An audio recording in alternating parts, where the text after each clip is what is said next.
Leitura do dia, leitura dos Atos dos Apóstolos, capítulo 3, versículos do 1 a 10.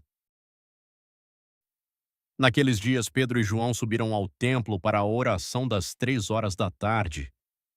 Então trouxeram um homem coxo de nascença, que costumavam colocar todos os dias na porta do templo, chamada Formosa, a fim de que pedisse esmolas aos que entravam. Quando viu Pedro e João entrando no templo, o homem pediu uma esmola. Os dois olharam bem para ele, e Pedro disse: "Olha para nós." O homem fitou neles o olhar, esperando receber alguma coisa. Pedro então lhe disse: "Não tenho ouro nem prata, mas o que tenho eu te dou. Em nome de Jesus Cristo, o Nazareno, levanta-te e anda." E pegando-lhe a mão direita, Pedro o levantou. Na mesma hora, os pés e os tornozelos do homem ficaram firmes. Então ele deu um pulo, ficou de pé e começou a andar. E entrou no templo junto com Pedro e João, andando, pulando e louvando a Deus. O povo todo viu o homem andando e louvando a Deus, e reconheceram que era ele que pedia esmolas, sentado na porta formosa do templo. E ficaram admirados e espantados com o que havia acontecido com ele.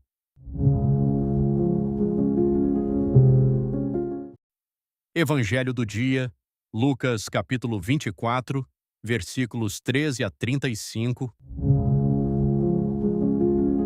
Proclamação do Evangelho de Jesus Cristo segundo Lucas. Naquele mesmo dia, o primeiro da semana, 2 dos discípulos de Jesus iam para um povoado chamado Emaús, distante 11 quilômetros de Jerusalém.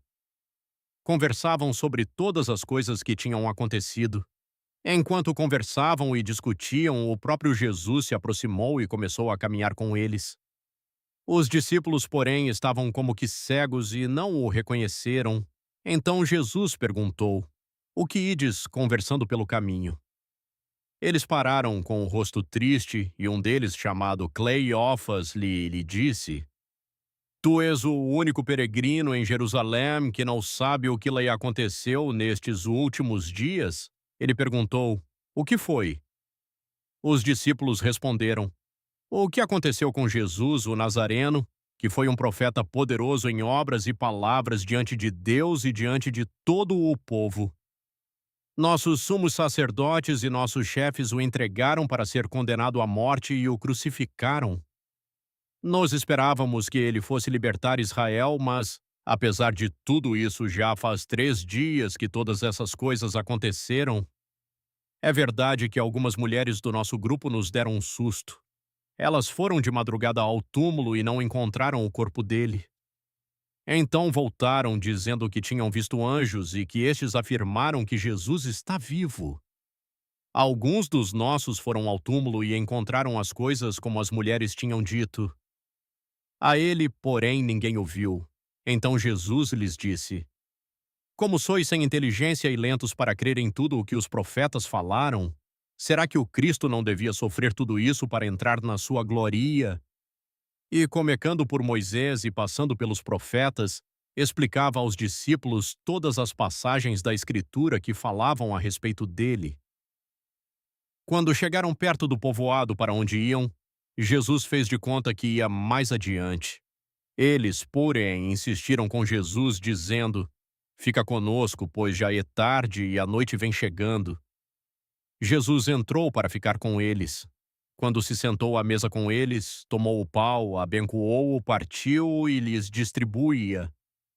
Nisso, os olhos dos discípulos se abriram e eles reconheceram Jesus. Jesus, porém, desapareceu da frente deles. Então um disse ao outro: "Não estava ardendo o nosso coração quando ele nos falava pelo caminho e nos explicava as Escrituras?"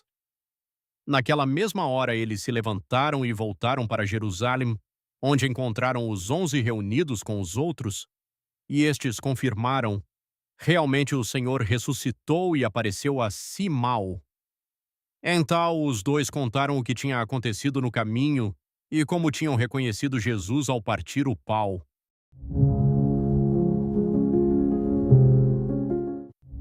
As palavras dos papas. Os discípulos de Emaús caminham tristes porque esperam outro final, um Messias que não conhecesse a cruz. Não obstante tenham ouvido dizer que o sepulcro está vazio, não conseguem sorrir.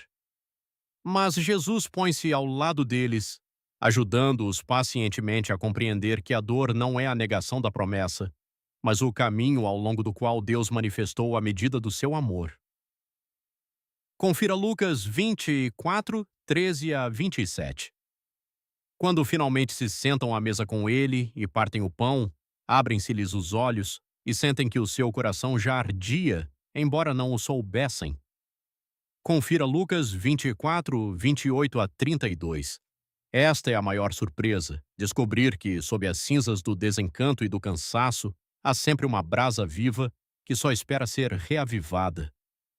Irmãos e irmãs, a ressurreição de Cristo ensina-nos que não há história tão marcada pela desilusão ou pelo pecado que não possa ser visitada pela esperança. Nenhuma queda é definitiva, nenhuma noite é eterna, nenhuma ferida está destinada a permanecer aberta para sempre. Por mais distantes, confusos ou indignos que nos possamos sentir, não há distância que possa extinguir a força infalível do amor de Deus. Papa Leão XIV. Obrigado pela companhia. Para a leitura diária, inscreva-se no canal. Aproveite. Escute as demais liturgias da semana. Que Deus abençoe o seu dia.